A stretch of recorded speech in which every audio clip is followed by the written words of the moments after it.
Hi everyone, welcome back to Tech by Ashley. So I'll be upgrading from a Ryzen 5 1600 to a Ryzen 5 3600.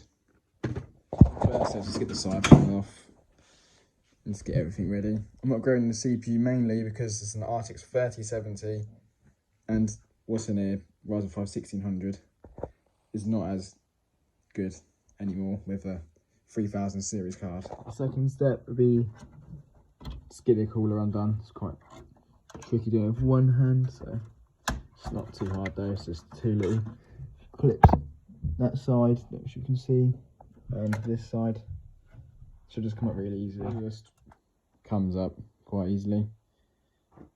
And yeah, God, that thermal paste is horrible.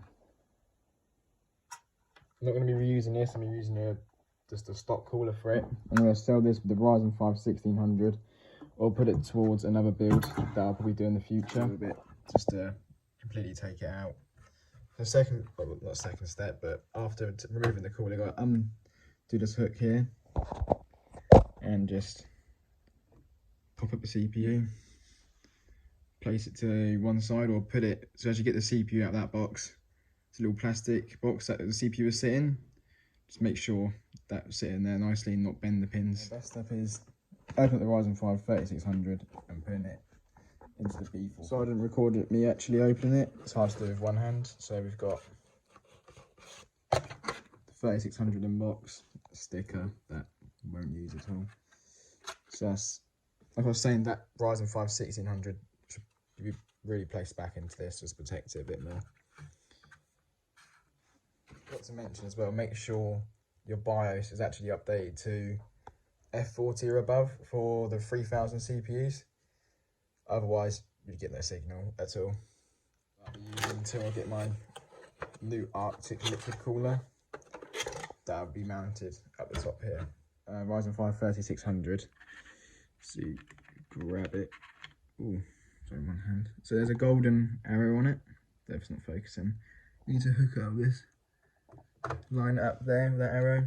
It's pretty easy.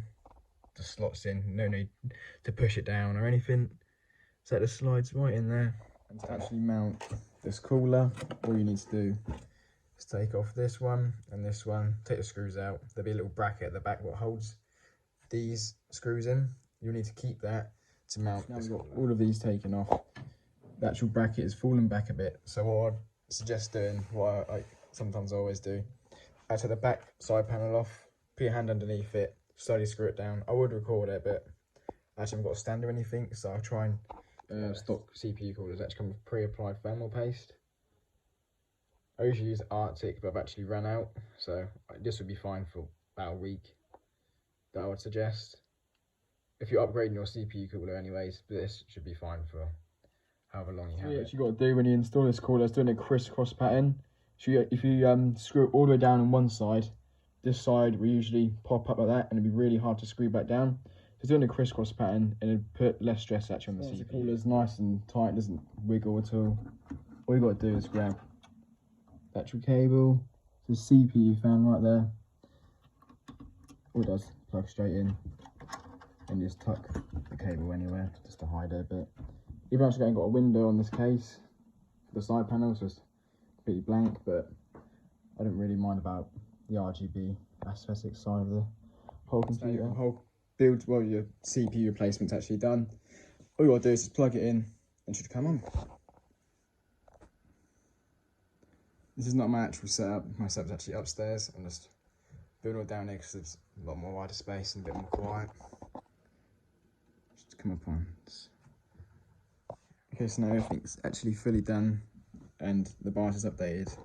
Mine was on F41, I had to update to F60E because I had literally no signal going through, but everything's going fine now. This is cooler's actually being replaced, like I did say earlier in the video. Get an Arctic cooler. So if you can see my specs on my PC as well. So I've obviously got the Ryzen 5 3600. I've got 16 gigs of RAM. So it's 3000 megahertz. So I've actually got to change that to 2400. I don't actually use Wi-Fi, I use Ethernet half the time. I've got a 3070.